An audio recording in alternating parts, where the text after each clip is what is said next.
7 orang wanita dengan wajah yang sama persis sedang makan. Mereka adalah kembar 7. Tetapi mereka bertujuh hanya bisa menggunakan satu identitas. Di tahun 2073, terjadi mutasi pada gen manusia. Mereka mulai terus melahirkan anak kembar 2, bahkan anak kembar banyak. Demi mengatasi peningkatan penduduk, pemerintah menetapkan bahwa satu keluarga hanya boleh memiliki satu anak. Sedangkan anak-anak lainnya akan dibekukan untuk hibernasi. Dan akan dicairkan saat masalah kependudukan selesai. Di saat yang sama, pemerintah mendirikan pos pemeriksaan. Semua orang harus mengenakan gelang identitas. Baru boleh lewat. Di hari ini, lahir kembar 7 di sebuah klinik swasta. Ibunya meninggal saat melahirkan. Ayah mereka kabur ketakutan. Kakek mereka, Terence, menyogok dokter. Dan membawa 7 cucunya pulang ke rumah sembunyi-sembunyi. Tidak lama kemudian, mereka sudah mencapai umur masuk sekolah. Agar gampang mengingat, Terence memberi mereka nama, Senin, Selasa, Rabu, sampai Minggu. 7 bersaudari keluar bergiliran. Setiap orang hanya bisa keluar di hari yang sama dengan nama mereka. Sedangkan yang lainnya, harus sembunyi di dalam rumah. Terence memodifikasi mikrochip gelang terlebih dahulu. Dia membuat sebuah identitas palsu untuk ke-7 anak itu, Karen. Sekolah dimulai pada hari Kamis. Terence membawa Kamis keluar rumah. Jalanan penuh dengan orang. Masalah kelebihan penduduk masih belum teratasi. Mereka berdua berhasil melewati pos pemeriksaan dan tiba di taman kanak-kanak. Sebelum berpisah, Terence menasihatinya lagi. Jangan sampai memberitahu siapapun mereka adalah kembar 7. Dan setiap hari sepulang sekolah, mereka semua harus mengadakan rapat. Memberitahu saudari lainnya, hari ini bertemu dengan siapa saja. Berbicara apa, semuanya berjalan dengan mulus di dalam rencana Terence yang teliti. Tetapi di hari ini, Kamis yang nakal diam-diam keluar rumah melalui jendela. Saat pulang, lengannya penuh darah. Jari telunjuk di tangan kirinya juga hilang. Ternyata dia tadi tidak sengaja terjatuh saat bermain perosotan. Terence sangat tidak tega, tetapi demi keamanan semua anak, dia mengambil pisau dapur di sebelahnya, lalu memotong jari semua anak. 30 tahun telah berlalu dalam sekejap. 7 bersaudari sudah bertumbuh dewasa. Tetapi sifat mereka berbeda-beda. Mereka sudah bosan dengan kehidupan yang seperti tahanan ini. Setiap orang ingin mencari kehidupan miliknya sendiri. Dan bukannya terus berpura-pura menjadi Karen yang tidak nyata itu. Hari ini adalah hari Senin. Kakak pertama, Senin, sudah berdandan dari pagi. Pekerjaan mereka di luar adalah manajer bank. Hari ini ada sebuah pemilihan kenaikan jabatan yang penting.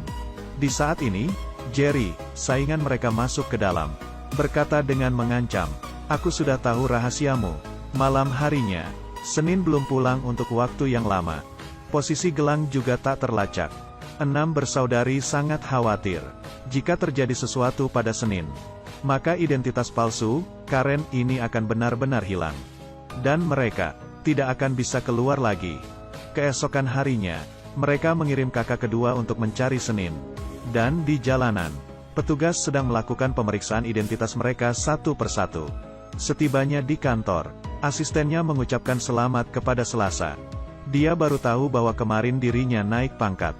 Dan mereka pergi ke bar untuk merayakannya. Keluar dari kantor, saingannya, Jerry, terus tersenyum dengan mengancam kepadanya. Pemilik bar berkata kepadanya, "Kemarin kamu terlalu banyak minum." Bahkan sampai bertengkar dengan Jerry. Kelihatannya, menghilangnya Senin pasti berhubungan dengan Jerry. Di saat ini, 2 petugas Biro Alokasi Anak muncul. Dan menangkap paksa Selasa. Kepala Biro Alokasi Anak, Cayman berkata, dia sudah tahu dari dulu tentang 7 bersaudari yang menggunakan satu identitas.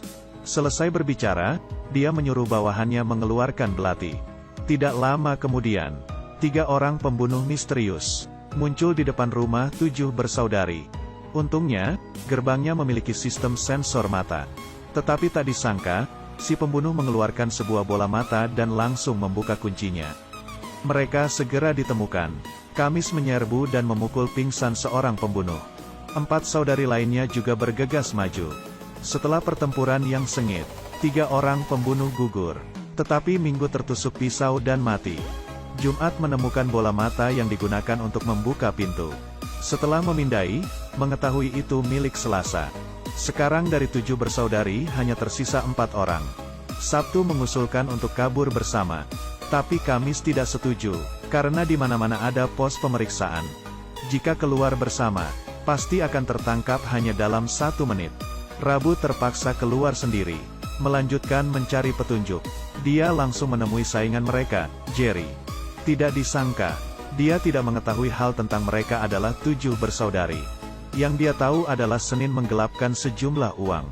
Dan menyogok orang yang paling harus mereka hindari. Cayman, kepala Biro Alokasi Anak. Atau jangan-jangan Seninlah yang membocorkan identitas mereka semua. Di saat ini, Jerry tiba-tiba ditembak. Pembunuh mulai mengejar kembali. Rabu naik ke loteng. Ingin kabur dari atap gedung. Melihat jurang yang begitu dalam di bawahnya. Dia menyiapkan hati, lalu berlari menuju ke seberang. Tapi saat dia terbang di udara, muncul petugas Biro Alokasi Anak dari atap gedung seberang. Melihat Rabu dibunuh di depan mata mereka. Ketiga saudari di belakang layar sedih dan ketakutan. Di saat ini, terdengar ketukan dari pintu. Seorang petugas Biro Alokasi Anak, Sabtu memberanikan diri membuka pintu. Tapi orang itu malah terlihat sangat mesra dengannya. Dia bernama Adrian, dan salah satu dari 7 bersaudari. Diam-diam berkencan dengannya, demi mengetahui siapa itu sebenarnya. Akhirnya Sabtu mengikuti arus dan pulang bersama Adrian ke rumahnya. Kemudian diam-diam menghubungkan gelang identitasnya. Jumat yang berada di rumah mengambil kesempatan untuk meretas sistem pemantauan Biro Alokasi Anak. Mereka menemukan Senin yang dikurung di salah satu ruangan. Sebelum pergi, Adrian berkata, "Aku ingin setiap hari bertemu denganmu. Dan bukan hanya di hari Senin." Ternyata Seninlah yang berkencan dengannya. Di saat ini, muncul beberapa pembunuh. Sabtu belum selesai berkata-kata langsung ditembak mati. Di saat yang sama, 2 bom asap ditembakkan ke dalam rumah. Petugas Biro Alokasi Anak menyerbu. Keduanya segera melarikan diri dari jalan rahasia. Tetapi baru sampai setengah jalan, Jumat tiba-tiba berbalik. Dia mengirim semua dokumen ke gelang Kamis. Lalu membuka gas, dan bunuh diri bersama orang-orang jahat ini.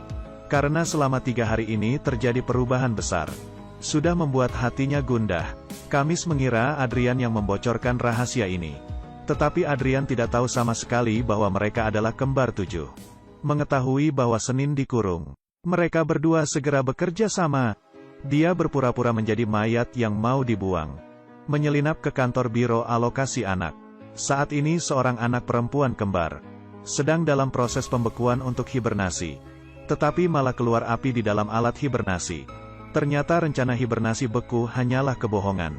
Sebenarnya, semua anak yang dibawa dibakar. Adrian memukul pingsan 2 penjaga keamanan. Begitu mereka sampai ke ruang kurungan baru menyadari. Yang dikurung bukanlah Senin, tetapi Selasa. Di saat yang sama, Senin mencapai kesepakatan bersama dengan Cayman di kantornya. Dia menggelapkan dana untuk mendukung pemilihan Cayman. Sedangkan Cayman akan membantunya memusnahkan saudari-saudarinya. Membuatnya menjadi Karen, satu-satunya. Kamis meminta Selasa melepaskan rambut palsunya. Lalu dia sendiri berdandan menjadi Karen. 2 bersaudari ini bertemu di kamar mandi. Kamis bertanya pada Senin, mengapa begitu teganya turun tangan pada saudari kandungnya sendiri. Tetapi Senin berkata dengan dinginnya, "Aku kakak tertua. Memang seharusnya bisa menggunakan identitas Karen dengan wajar dan legal. Kalianlah yang menikmati bersama kehidupanku. Tapi kalian masih tidak puas. Setiap hari masih mengeluh. Sampai aku bertemu dengan Adrian. Jika ingin bersamanya, aku harus memiliki kehidupan orang normal." Dalam emosinya, kakak beradik itu bertarung. Setelah bunyi tembakan, Kamis berjalan keluar. Sedangkan Cayman sedang berpidato. Di sisi lain, Selasa dan Adrian masuk ke ruang kontrol. Lalu mengirimkan video anak yang dibakar ke layar besar. Kebohongan rencana hibernasi beku akhirnya terungkap. Cayman kehilangan kedudukan. Dalam samar-samar, Senin kembali ke malam di mana jari mereka dipotong. Dia melihat kakeknya merasa bersalah dan menangis. Kebencian yang telah menumpuk di hatinya selama bertahun-tahun akhirnya menghilang. Dia memegang tangan Kamis dan meletakkannya ke perutnya.